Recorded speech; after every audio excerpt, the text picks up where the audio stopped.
Pemirsa, Rakernas Partai Demokrasi Indonesia Perjuangan baru saja usai. Dalam Rakernas tersebut, Ketua Umum PDI Perjuangan Megawati Soekarno Putri mengungkapkan demokrasi di Indonesia mengalami anomali. Kondisi ini mengancam esensi demokrasi yang kini lebih menyerupai autokrasi dengan kekuasaan terpusat pada penguasa. Megawati pun menyoroti penyelewengan demokrasi dan menyerukan upaya untuk meluruskan kembali jalan demokrasi demi kemakmuran bangsa. Inilah yang akan kami sajikan dalam editorial malam hari ini, Mega Makin Diperlukan. Bersama saya, Zilvia Iskandar.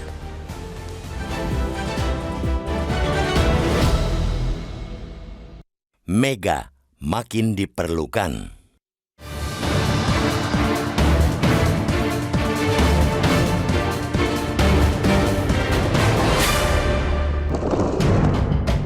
Demokrasi di Indonesia, menurut Ketua Umum PDIP Megawati Soekarno Putri, sedang mengalami anomali. Sebuah kondisi yang pada akhirnya melahirkan kepemimpinan yang berwatak otoriter tapi juga populis. Menurut teori, itu disebut sebagai kepemimpinan paradoksal. Oleh mereka, hukum dijadikan alat, kaidah demokrasi diselewengkan demi ambisi kekuasaan. Keprihatinan Megawati sejatinya keprihatinan kita juga. Tidak banyak yang menyangka di umur reformasi yang baru 26 tahun, demokrasi yang dulu diperjuangkan mati-matian kini semakin menjauh dari esensi. Demokrasi cuma nama, tapi penerapannya lebih mirip autokrasi. Kekuasaan tak lagi sepenuhnya di tangan rakyat, tapi sebagian mulai terkonsentrasi di tangan penguasa. Ini gejala kerusakan demokrasi yang harus diwaspadai. Jika situasi seperti ini dibiarkan tanpa solusi, bukan tidak mungkin lambat laun demokrasi akan punah. Demokrasi hanya akan tersisa dalam bentuk prasasti dan tulisan dalam buku-buku pelajaran sejarah bahwa negeri ini pernah menganut sistem demokrasi. Segenting itulah situasinya, terutama setelah pelaksanaan pemilu dan Pilpres 2024 yang telah membuka mata rakyat lebar-lebar bahwa upaya pengkhianatan demokrasi bukan rumor atau isapan jempol belaka. Penyelewengan demokrasi memang nyata adanya. Tidak ada jalan lain. Demokrasi harus diselamatkan. Kekuasaan harus dikembalikan menjadi kekuatan yang betul-betul adil dan mampu menuntun ke jalan kemakmuran. Rakyat mesti diberi peran yang lebih substansial, tidak sekadar dijadikan gula-gula politik yang habis manis cepat dibuang. Dalam konteks tersebut, suka tidak suka, suara lantang Megawati saat berpidato pada arena Rakernas 5 PDIP yang mengkritik habis-habisan pelaksanaan demokrasi di Indonesia menjadi pengingat sekaligus pembakar semangat rakyat untuk meluruskan lagi jalan demokrasi. Ia boleh dikata telah mengawali ikhtiar untuk perjuangan panjang itu. Megawati harus diakui merupakan salah satu pejuang demokrasi senior. Kita tentu tidak meragukan kiprah dan pengalamannya sebagai politikus yang karena itu pula ia disegani. Posisinya sebagai ketua umum partai terbesar di Republik ini juga memiliki arti penting tersendiri. Tidak berlebihan kiranya bila ada yang menyebut demokrasi negeri ini sesungguhnya masih, bahkan makin membutuhkan sosok Megawati. Dimanapun posisi yang ia akan pilih nantinya, apakah menjadi bagian dari pemerintah atau menjadi kekuatan penyeimbang atau oposisi, ketokohan Megawati diharapkan bisa menjadi punggawa penyelamatan dan penjagaan kualitas demokrasi. Kebutuhan tersebut makin krusial karena demokrasi yang lurus dan sehat seperti yang disuarakan Megawati akan melapangkan jalan bangsa ini menuju kemakmuran. Sebaliknya, dengan demokrasi yang terus-menerus cacat, jalan kemakmuran bakal menjauh dari kenyataan.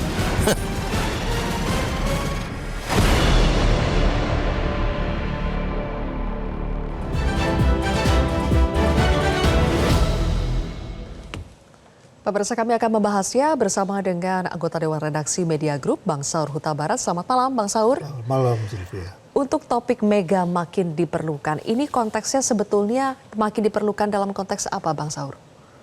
Menjaga demokrasi, karena tanda-tanda demokrasi itu menjadi otoriter nampak jelas. Terakhir itu adalah rancangan undang-undang penyiaran. Tapi sebelum ini kan ada wacana mengenai 3 periode. Dan Megawati salah satu yang bersuara keras, tegas menolak presiden 3 periode. Dan dalam pidato kemarin dia melihat bahwa ada masalah besar dengan demokrasi. Dan kita tahu majunya Gibran juga adalah karena MK berubah menjadi pembuat undang-undang.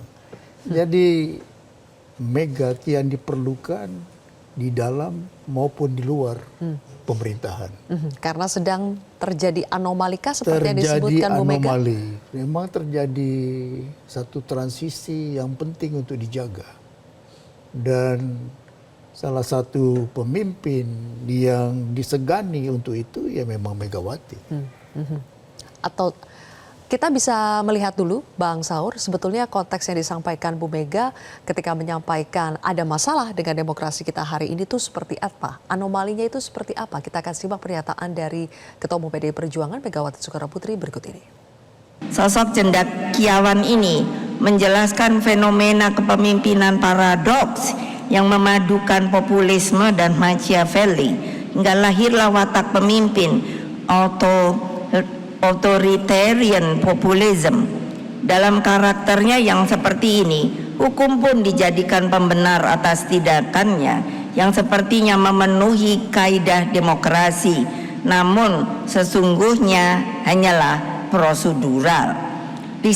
Disinilah hukum menjadi alat, bahkan pembenar dari ambisi kekuasaan itu. Inilah yang oleh para pakar disebut dengan autocratic legalism.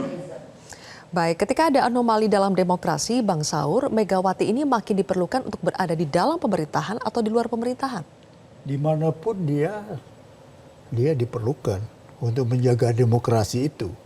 Kemarin ketika dia berada, sampai hari ini masih berada di dalam kekuasaan, dia menunjukkan bahwa dia tidak setuju dengan gagasan 3 periode presiden ataupun perpanjangan. Jadi di dalam dia dapat mengambil sikap, di luar apalagi. Tapi kan dia mengatakan bahwa tidak perlu terburu-buru.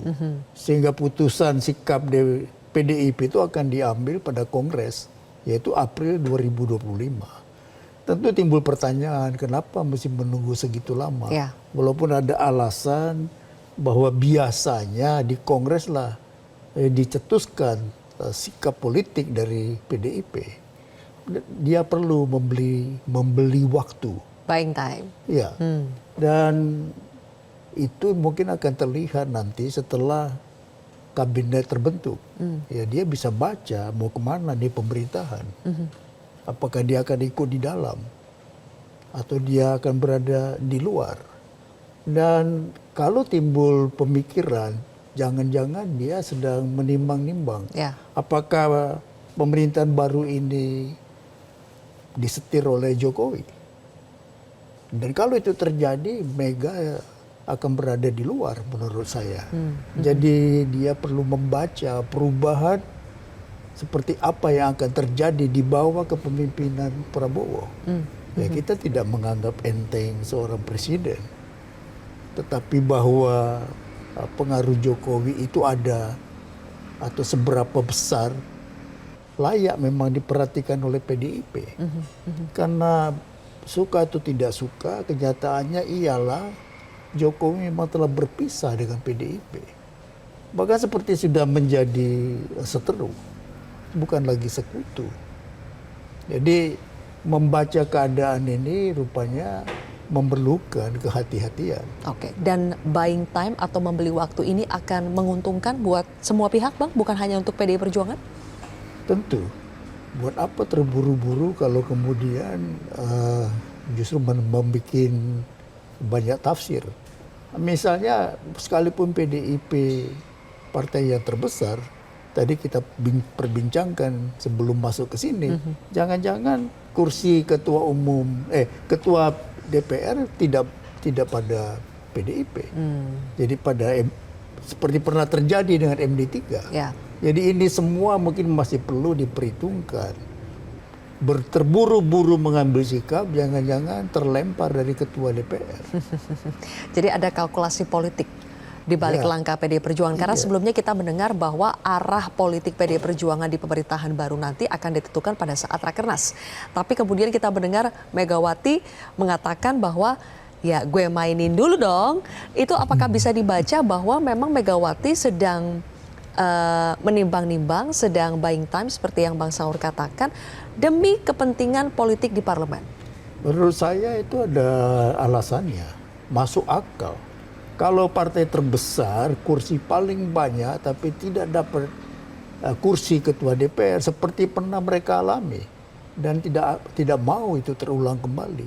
Karena itu mereka akan bermain taktis. Ya, tunggu dulu lah. Kan 1 Oktober kita sudah tahu siapa yang akan menjadi ketua DPR. Baru 20 Oktober pemerintahan baru, presiden dilantik.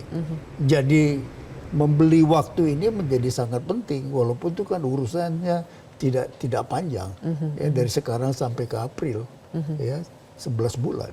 Ya.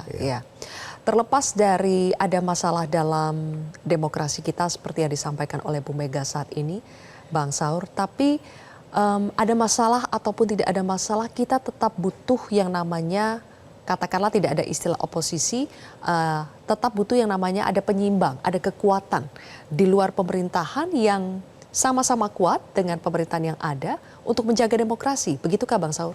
Ya, memang perlu penyeimbang, perlu kontrol, perlu penyeimbang. Dan itu kita percaya efektif jika berada di luar. Nah, pertanyaannya adalah apakah PDIP akan memilih jalan itu?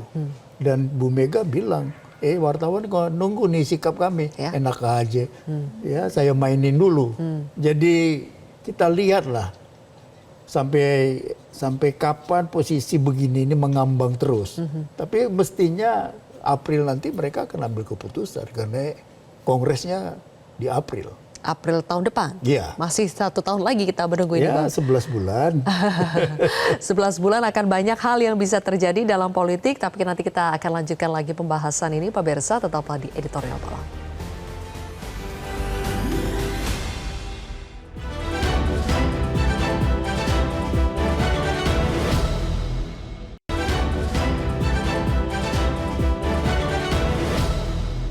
Akan menentukan sikap blab blab.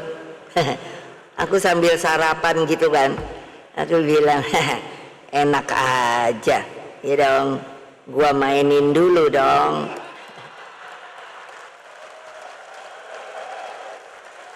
Setuju gak? Bukan hanya mengatakan bahwa Mega masih diperlukan, tapi editorial malam hari ini mengatakan Mega makin diperlukan. Makinnya ini kenapa, Bang? Kenapa harus memakai kata makin? Ya, karena keadaannya kan memang tidak seperti kemarin. Pilpres kemarin ini kan membawa banyak sekali hal yang tidak menyenangkan bagi PDIP. Dan bahkan bagi banyak para ilmuwan. Bahkan seorang Magnis Suseno harus bicara etika di MK. Ada pelanggaran etika berat tapi kan tidak dipecat. Dan itu bukan hanya terjadi di MK, tetapi juga ketua MK, tapi juga terjadi di ketua KPU. Ada pelanggaran etik berat tapi tidak dipecat. Jadi ada masalah serius dan Mega keras bicara tentang hal ini. Bicara tentang etika, bicara tentang konstitusi. Ya, jadi dalam keadaan yang seperti ini memang makin diperlukan sebuah figur yang pernah mengalami dizalimi oleh kekuasaan, pernah berada di dalam kekuasaan, pernah menjadi oposisi, dan sekarang ke arah pilpres. Jadi peranan yang mau dimainkan itu menjadi makin penting untuk kita melihat seperti apa itu. Apakah betul-betul mau berada di luar atau berada di dalam? Enak aja, gua mainin dulu. Sinyal-sinyal yang diberikan oleh PDI Perjuangan selama ini setelah Pilpres itu, Bang, banyak dibaca bahwa sebagai sinyal spiritnya adalah oposisi dari PDI Perjuangan. Tapi ternyata kita tidak mendengar ada pernyataan gamblang di Rakernas bahwa PDI Perjuangan memilih menjadi oposisi atau berada di luar pemerintahan. Apapun istilahnya, kerjasama di luar pemerintahan. Kenapa itu yang dipilih oleh PDI Perjuangan? Kenapa tidak menyatakan secara gamblang padahal sinyal-sinyal yang diberikan selama ini mengarah kepada oposisi? Saya kira alasan yang paling bisa kita terima selain bahwa menunggu Kongres, bukankah mereka masih bagian dari pemerintahan yang sekarang? Bukankah pemerintahan baru juga belum dilantik? Jadi kenapa mesti terburu-buru? Tapi yang ketiga tadi, Megawati memelihara suspense. Orang menunggu, struktur dramaturginya dia pelihara. Itu gua mainin dulu. Jadi, tapi yang terpokok adalah partai terbesar ini belum memilih pemimpin yang lain, bahkan direkomendasikan lagi Ibu Mega. Kenapa? Ya rupanya memang makin kian diperlukan seorang pemimpin yang berani berkata tidak. Ya kita sudah lihat dia mengatakan tidak kepada keinginan untuk presiden 3 periode. Juga mengatakan tidak patut ada pemaksaan terhadap perubahan undang-undang pemilu sehingga seorang Gibran bisa dicalonkan, dan bersuara keras tentang kecurangan. Ya walaupun itu semua sudah berlalu, tapi sampai detik ini kita tidak melihat bahwa PDIP menyatakan telah menerima itu semua. Menerima hasil Pilpres, ya? Belum menyatakan ya Bang ya? Belum, yes. Oke. Ketika mengatakan bahwa Mega makin diperlukan, apakah juga sama nafasnya ingin mengatakan bahwa kekuatan di luar pemerintahan, partai-partai yang berada di luar pemerintahan itu kian diperlukan di tengah isu Prabowo Subianto akan membentuk kabinet gemoy, Bang? Ya, mau kabinet yang gemuk gitu. Dan pertanyaannya adalah siapa yang nanti berada di luar. Kalau semua berada di dalam pemerintahan itu juga persoalan. Lalu siapa yang akan menjadi penyeimbang? Jadi partai besar ini kalau dia menjadi penyeimbang tentu menjadi jauh lebih kuat dibanding partai lain. Dan yang kedua, kalau dia di dalam, kita masih percaya bahwa mestinya Ibu Mega mengambil posisi yang kritis terhadap pemerintahan itu. Jadi pilihan-pilihannya ya semua ada pada Ibu Mega. Oke, baik. Nanti kita akan lanjutkan lagi, Bang Saur, di segmen selanjutnya. Kita juga akan mendengar bagaimana tanggapan dari netizen terkait dengan topik pembahasan kita pada hari ini. Tetaplah bersama kami.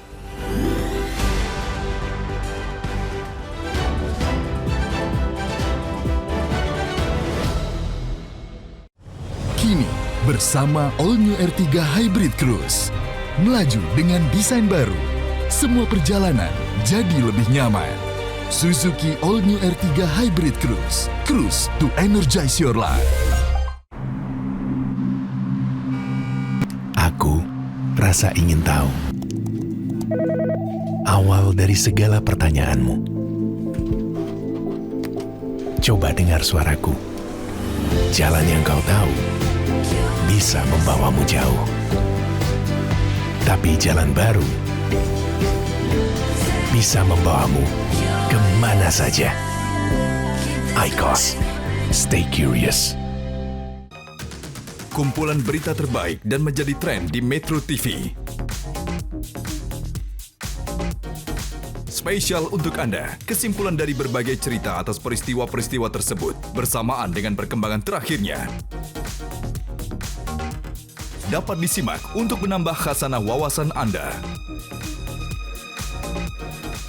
Metro This Week, setiap Sabtu, live jam 7:30 malam. Kick Andy, setiap Minggu jam 9 malam.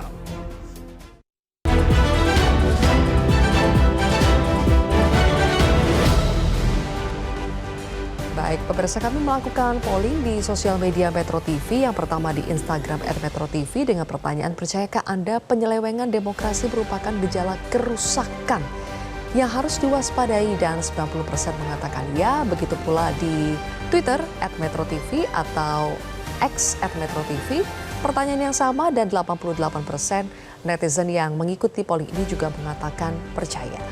Kalau banyak netizen yang sudah percaya bahwa penyelewengan demokrasi ini adalah gejala kerusakan yang harus diwaspadai, apa yang harus dilakukan oleh masyarakat kita, oleh partai politik yang masih dipercaya untuk mewakili masyarakat kita, oleh parlemen, apa Bang? Ya, nomor satu tentu saja kebebasan pers ya yang dapat mengontrol penyelewengan demokrasi itu. Yang kedua memang kekuatan netizen, kekuatan media sosial itu kan sudah menjadi kekuatan yang kelima. Dan mungkin orang tidak terlalu percaya ya dengan DPR dan dengan RUU penyiaran itu makin menunjukkan sulit untuk dipercaya. Jadi kalau besok yang banyak di parlemen itu lebih pro pada pemerintahan yang dicurigai menyelewengkan demokrasi, ya menurut saya kontrol di luar itu harus lebih kencang lagi. Ya, antara lain kebebasan pers yang kita harapkan untuk kita mampu melakukan itu. Jadi gejala demokrasi diselewengkan itu kan sudah nampak, dan itu yang saya kira terus disuarakan oleh PDIP ya sampai di MK. Jadi itu bukan sebuah omong kosong. Jadi terlalu banyak sebenarnya gejala-gejalanya. Ya tadi kita sudah sebut, perpanjangan masa jabatan presiden, lalu keinginan untuk 3 kali, masuknya Gibran, itu semua adalah tanda-tanda bahwa ada memang niat untuk menyelewengkan demokrasi. Dan demokrasi itu dapat menjelma menjadi otoriter. Dan itu yang dipidatokan oleh Ibu Mega dengan membahasakannya sebagai populisme yang menjadi otoriter, berbasiskan populisme.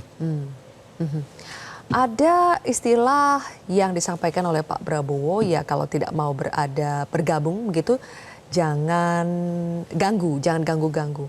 Nah Bang, bagaimana menerjemahkan ganggu-ganggu ini? Apakah ketika berada di luar berbeda pandangan atau kebijakan itu bisa disebut itu mengganggu, atau justru itu mengganggu dalam konteks yang baik, yang sehat buat pemerintah? Ya kalau tidak benar memang harus diganggu ya. Gangguan ini kan artinya kan dikritik supaya itu tidak berlanjut. Jadi kalau programnya ternyata tidak didukung oleh anggaran yang benar, ya sepatutnya memang diganggu supaya itu tidak digolkan. Kalau ada rancangan undang-undang yang justru melawan demokrasi, ya memang harus diganggu agar supaya dia tidak digolkan. Jadi gangguan itu kan tidak harus dipandang sebagai sesuatu yang ingin mensabotase, kan? Sesuatu yang amat jelek. Baik. Saya kira kata gangguan ya jangan ganggu. Ya bolehlah diganggu. Demokrasi itu kan juga menyuruh bagian tertentu untuk diganggu kan. Oke, baiklah. Terima kasih kalau begitu Bang Saur atas pandangannya pada editorial malam hari ini. Dan pemirsa, demikianlah akhir dari editorial malam hari ini. Saya Zilvia Iskandar mewakili rekan-rekan bertugas mengucapkan terima kasih atas kebersamaan Anda. Selamat malam, sampai jumpa. Metro TV. Jelajahi cara baru mendapatkan informasi. Download Metro TV Extend sekarang.